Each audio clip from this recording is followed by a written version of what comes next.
లీకులు ఇస్తున్నారు, అవన్నీ తప్పు. నన్ను ఉండండి సార్,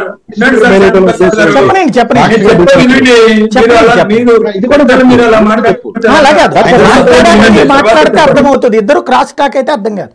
ఒకసారి చెప్పనండి. ఆయన ఆ రోజు కోర్టుకు వెళ్ళింది, కోర్టులో జడ్జి దగ్గరికి కేసు వేసింది. ఎందుకు వేశారంటే నన్ను విచారణ చేసేటప్పుడు, సాక్షిగా విచారణ చేసేటప్పుడు నా యొక్క వాయిస్, వీడియో, ఆడియో రికార్డు చేయండి, దాన్ని కోర్టు ముందు మీ దగ్గర సాక్షిగా ఉంటుంది కదా. అలా కాకుండా బయటకు వస్తున్న ఏదైతే ఈనాడు పేపర్లో, ఆంధ్రజ్యోతి పేపర్లో కొన్ని సంస్థలు వస్తున్నవన్నీ అబద్ధాలు అని చెప్పడానికి కోర్టుకు వెళ్ళారు. కోర్టులో జడ్జి గారు ఏమడిగారు, అయ్యా మీకేమన్నా భయం ఉందంటే నాకు ఎటువంటి భయం లేదు, సిబిఐ వాళ్ళని అడగండి, వాళ్ళు అరెస్ట్ చేయాలనుకుంటా అంటే సిబిఐ వాళ్ళు మేము అరెస్ట్ చేసి విచారించాలా అని అడిగారు. అప్పుడు మీకేంటి అని అడిగితే కోర్టు బెయిల్ అడిగింది, కోర్టుకు బెయిల్ అడిగారు అవినాష్ రెడ్డి గారు. అంతే తప్ప ముందు మేము ఎక్కడ కోర్టులో బెయిల్ వేయలేదు. మేము అడిగింది వీడియో రికార్డ్ చేసి మేము ఇచ్చే స్టేట్మెంట్ ను, అవినాష్ రెడ్డి గారు ఇచ్చే స్టేట్మెంట్ ను వీడియో రికార్డ్ చేయమని అడిగాము. మేము ఎక్కడ పారిపోవాలనో, ఈ కేసులో నుంచి పారిపోవాలని వైఎస్ఆర్ కాంగ్రెస్ పార్టీ కానీ ఎక్కడ కోరుకోవడం. మేము కోరుకున్నా, అవినాష్ రెడ్డి గారు కోరుకున్నా, జగన్మోహన్ రెడ్డి గారు కోరుకున్నా, మేము కూడా ఈ కేసులో ఎవరైతే తప్పు చేశారో వాళ్ళకి శిక్ష పడాలనే కోరుకుంటా ఉన్నాం. ఏదైతే కొన్ని సంస్థలు కొన్ని రకాలుగా ఏదైతే ఈరోజు సునీతమ్మ గారి ఆరోపణలు చేస్తా ఉన్నారో, సునీతమ్మ గారి ఆరోపణలు చేసే ప్రతి అంశం వెనక తన భర్త, తన మేనమామ ఆ రోజు జరిగిన మొట్టమొదట వాళ్ళకు తెలిసిన తర్వాత ఎందుకు సైడ్ ట్రాక్ పంపించాలని అనుకున్నారు.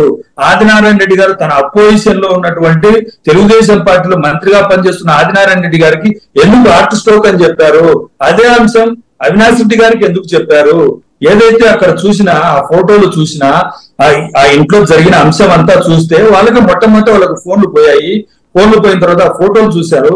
ఆ ఫోటోలు చూసిన తర్వాత పోలీసులకు ఇన్ఫార్మ్ చేయకుండా, పోలీసులను అక్కడికి వెళ్లకుండా ఎందుకు అడ్డుకున్నారు, ఎందుకు ఆ విషయం ముందుగానే ఎందుకు చెప్పలేదనే అంశం తన భర్త ఫోన్ దాచిపెట్టమని చెప్పాడు. ఎందుకు దాచిపెట్టాల్సి వచ్చింది, లెటర్ ఎందుకు దాచిపెట్టాల్సి వచ్చింది, ఇవన్నీ తన భర్తను, తన మేనమామను అడిగితే తెలుస్తుంది. అలాగే కృష్ణారెడ్డి, పిఏ కృష్ణారెడ్డి గారిని ఎందుకు బెదిరించాల్సి వచ్చింది.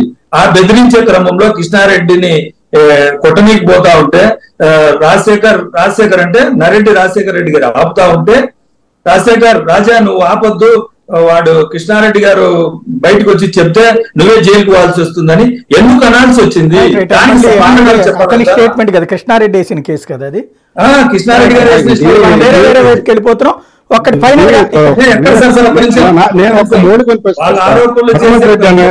మా సోదరు హనుమంత్ రెడ్డి ఒక మౌలికని ప్రశ్న వస్తాయి. ఎందుకంటే నాకు లాయర్ నేను అడుగుతున్నా సార్, వినండి దినేష్ ఒకేసారి చెప్పండి. మీరు ఇది నువ్వే చెప్పాలి, ఎందుకంటే ఇంకెవరు చెప్పాలి, ఎందుకంటే ఈ ప్యానల్ నువ్వు ఒక్కడే ఉంటుంది. ఇప్పుడు జగన్ రెడ్డి గారు ఆ రోజు లేట్ గా వచ్చారా అది పొలిటికల్ గా మాట్లాడతాం అనవసరం. అయితే ఒక విషయం అయితే ఆయన మాట్లాడింది ఏంటంటే, మా బాబాయిని పలానా వ్యక్తులు కొట్టడం